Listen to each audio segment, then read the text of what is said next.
58,000 Americans died in Vietnam. $2 trillion spent on a war that ended in helicopter evacuations from embassy rooftops, the most powerful military in history, defeated by farmers with AK-47s and absolute determination to fight forever. Now, as American warships surround Venezuela and Marines prepare for potential invasion, one question haunts Pentagon planners. Are we about to make the same mistake again? What if Venezuela becomes America's next Vietnam? What if this quick intervention turns into decades of bloody guerrilla warfare that destroys American political will and military prestige? The parallels are terrifying, and the differences might be even more important. 4.5 million Venezuelan militia members, Russian weapons flowing through Cuba, Chinese intelligence support, urban guerrilla training in major cities, a government claiming they'll fight house to house, block by block, until the last American soldier leaves their territory. This isn't just rhetoric. This is exactly what North Vietnam promised in 1965. And we know how that ended. But here's what makes this comparison both fascinating and terrifying. Modern technology has changed everything about warfare. The question isn't whether Venezuela wants to be the next Vietnam. The question is whether they even could be, given how much military power has evolved since the 1960s. Let me show you why Venezuela might be walking into America's most carefully prepared trap, or why America might be walking into Venezuela's perfectly planned nightmare. The Vietnam War began with the same assumptions now driving policy toward Venezuela. Quick military victory, overwhelming technological superiority. Local population would welcome liberation from communist dictatorship. Minimal American casualties. Home by Christmas. Instead, America got dragged into 11 years of jungle warfare against an enemy that refused to fight conventionally, maintained popular support, and received unlimited supplies from major powers. American forces won every major battle, but lost the war because military victory couldn't achieve political objectives. Venezuelan strategy documents, leaked to intelligence agencies, explicitly reference Vietnam as the model for resisting American invasion. They've studied every aspect of North Vietnamese tactics, avoiding conventional battles, targeting supply lines, inflicting steady casualties on occupying forces, and maintaining resistance until American public opinion turns against the war. But the parallels go deeper than military strategy. Both conflicts involve American attempts to remove governments allied with major geopolitical rivals. Vietnam was about containing Soviet and Chinese influence in Southeast Asia. Venezuela is about containing Russian and Chinese influence in Latin America. Both wars began with drug-related justifications. America initially supported South Vietnam to stop opium trafficking, allegedly sponsored by North Vietnam. America now threatens Venezuela to stop cocaine trafficking, allegedly sponsored by Maduro's government. Both conflicts feature local populations with questionable loyalty to governments America wants to defend or remove. South Vietnam's government never achieved genuine popular support. Venezuela's opposition claims Maduro lacks legitimate support. But popularity and fighting effectiveness aren't the same thing. Most importantly, both wars involve enemies with absolute commitment to extended resistance. North Vietnam was prepared to fight for decades. Venezuela's leadership claims the same determination. Venezuela's geographic advantages for guerrilla warfare are actually superior to Vietnam's in several crucial ways. While Vietnam offered jungle cover for rural guerrilla operations, Venezuela offers something potentially more dangerous: urban guerrilla warfare in cities containing millions of people. Caracas has over 3 million inhabitants spread across a metropolitan area of 4,000 square kilometers. The city's hills, valleys, and dense urban development create ideal terrain for urban guerrilla operations. Venezuelan forces have spent years preparing defensive positions, weapons caches, and escape routes throughout the capital. Unlike Vietnamese villages that could be isolated and controlled, Venezuelan cities represent massive population centers where guerrilla fighters can blend with civilian populations, move freely between neighborhoods, and strike targets before disappearing into urban anonymity. American forces excelled at jungle warfare once they adapted their tactics to Vietnamese conditions. But urban warfare presents different challenges. Every building becomes a potential fortress. Every civilian could be an enemy combatant. Every street corner could hide improvised explosive devices. The battle for Fallujah in 2004 required 12,000 American troops 6 weeks to clear a city of 300,000 people. Caracas is 10 times larger, with terrain that's more defensible and a population that might be more hostile to American forces. Venezuelan military planners have studied every American urban combat operation since World War II. They know exactly how America fights in cities, and they've prepared accordingly. But geographic advantages mean nothing without popular support for extended resistance. This is where Venezuela's situation differs most dramatically from Vietnam's. Ho Chi Minh represented genuine nationalist resistance against foreign occupation. North Vietnamese forces were fighting for national independence and unification. Popular support for resistance was authentic, deep, and sustained throughout the conflict. Maduro represents something much more complicated. His government came to power through elections of questionable legitimacy. Economic collapse has driven millions of Venezuelans into exile. Opposition protests have drawn massive crowds demanding regime change. The crucial question becomes, would Venezuelan civilians support extended guerrilla warfare to defend Maduro's government, or would they welcome American intervention as liberation from authoritarian rule? Intelligence assessments suggest Venezuelan society is deeply divided. Maduro retains support among certain communities, particularly those benefiting from government programs. But middle-class and professional Venezuelans largely oppose his rule. Unlike Vietnam, where resistance enjoyed broad popular support, Venezuelan resistance might depend primarily on government supporters, military units, and foreign-trained militia members. This represents a much narrower base for sustained guerrilla operations. Venezuelan militia training programs have reached impressive scale, with over 1 million participants according to government claims. These civilians have received basic instruction in small arms, urban combat tactics, and guerrilla warfare principles. But militia effectiveness depends entirely on motivation and leadership during actual combat. Training in peacetime differs dramatically from fighting under fire against professional soldiers with superior equipment and technology. Vietnamese militia forces proved extremely effective because they were defending their homeland against foreign invasion. Venezuelan militia would be defending a controversial government that many citizens want removed. The psychological foundation for extended resistance might not exist in Venezuela the way it existed in Vietnam. Here's where the Vietnam comparison becomes most interesting. Foreign support for local resistance forces. North Vietnam received unlimited military aid from the Soviet Union and China, including advanced weapons, training, and technical advisors. Russia has invested heavily in Venezuelan military capabilities and views the country as a strategic foothold in America's hemisphere. Chinese economic interests in Venezuela represent billions of dollars in loans and infrastructure investments. Iran has provided fuel, technology, and expertise despite international sanctions. All three countries have incentives to support Venezuelan resistance against American intervention. But their ability to provide meaningful assistance differs significantly from Soviet and Chinese support for North Vietnam. During the Vietnam War, supplies could flow overland from China and by sea from the Soviet Union through routes that America couldn't completely interdict without risking wider war. Venezuelan supply lines would be much more vulnerable. Russian and Chinese ships would have to cross thousands of miles of ocean dominated by American naval forces. Cuba represents the only nearby ally capable of supporting covert supply operations. American military technology in 2025 provides surveillance and interdiction capabilities that didn't exist during the Vietnam War. Satellite monitoring, electronic surveillance, and precision weapons make hiding supply operations much more difficult.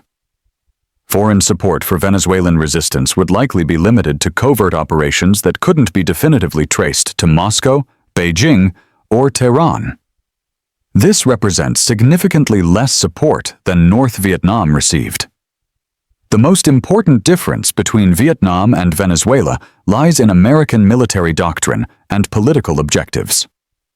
America's Vietnam strategy assumed extended ground operations, territorial control, and nation-building efforts that required sustained public support. Modern American military doctrine emphasizes rapid, decisive operations with clear political objectives and definite exit strategies. The goal wouldn't be occupying Venezuela indefinitely. It would be removing Maduro's government quickly and installing a compliant replacement. American forces wouldn't attempt to control Venezuelan territory or build democratic institutions. They would focus on eliminating resistance capabilities, installing friendly government, and withdrawing before insurgent operations could develop. This approach worked successfully in Panama 1989, Iraq 1991, and initially in Iraq 2003.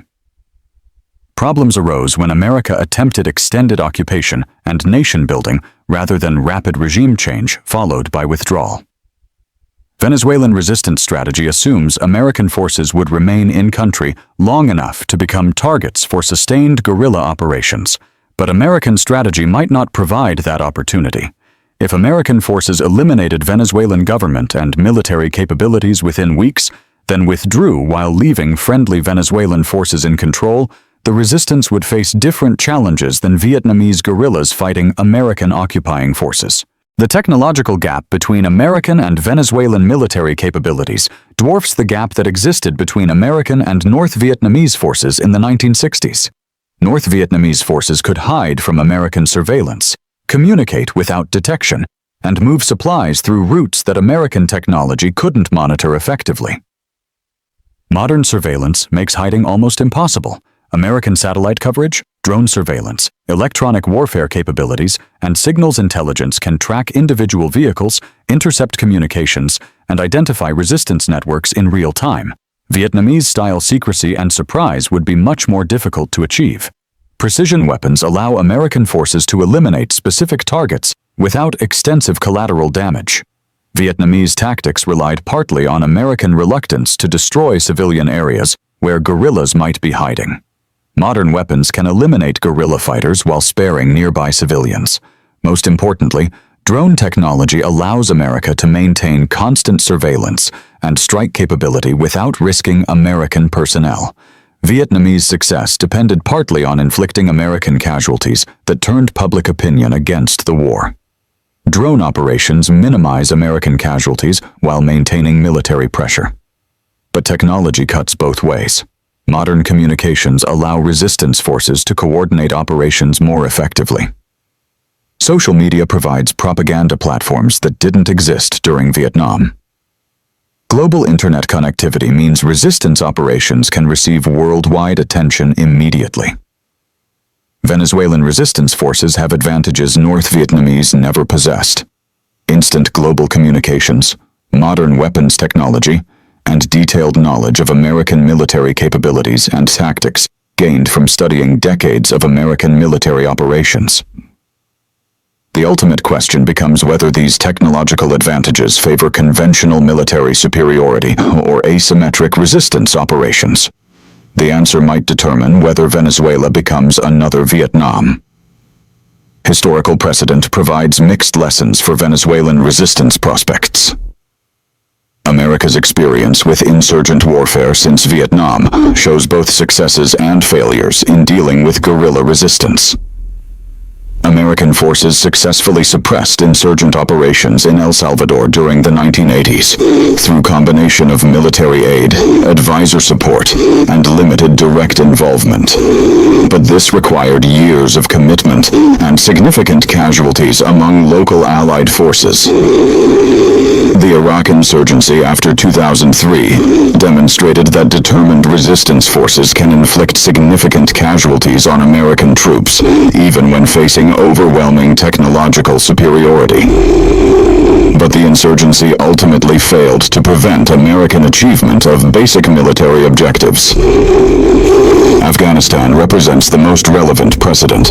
American forces eliminated the Taliban government within months, but faced 20 years of guerrilla resistance that eventually forced American withdrawal. However, American casualties remained relatively low throughout most of the occupation. Venezuelan resistance would face challenges that Afghan guerrillas didn't encounter. No porous borders for sanctuary, no ethnic or religious motivations for sustained resistance, and no history of successful resistance against foreign occupation. But Venezuelan resistance would have advantages Afghan guerrillas lacked. Urban terrain that favors defenders, modern weapons and communications, and potential support from major powers with advanced military technology. The precedent suggests that determined resistance can inflict casualties and delay American objectives, but cannot prevent American military success unless American political will collapses. Here's the crucial difference between Vietnam 2.0 scenarios and reality. America learned from Vietnam's mistakes and has restructured military operations to avoid the same vulnerabilities. American military doctrine now emphasizes rapid, decisive operations rather than extended occupation. Political objectives focus on regime change rather than nation building. Public support requirements are minimized through professional military rather than conscript forces. Most importantly, American strategy recognizes that public support depends on clear success rather than extended commitment. Modern American wars succeed when they achieve political objectives quickly and fail when they drag on without clear progress. Venezuelan resistance strategy assumes America will repeat Vietnam-era mistakes, extended occupation, unclear objectives, and gradual escalation that provides time for resistance to develop. But American planners have spent decades studying how to avoid exactly those mistakes. If American forces can achieve regime change within weeks rather than months, Venezuelan resistance might never have the opportunity to develop into sustained guerrilla warfare. The window for becoming another Vietnam might close before resistance operations can begin effectively. Conversely, if Venezuelan forces can survive the initial American onslaught and maintain organized resistance capability, they might force America into exactly the extended commitment that creates Vietnam-style vulnerabilities. The outcome depends entirely on the first few weeks of conflict. Either American forces achieve decisive victory quickly, or they get drawn into extended operations that create the conditions for another Vietnam. So could Venezuela become America's next Vietnam?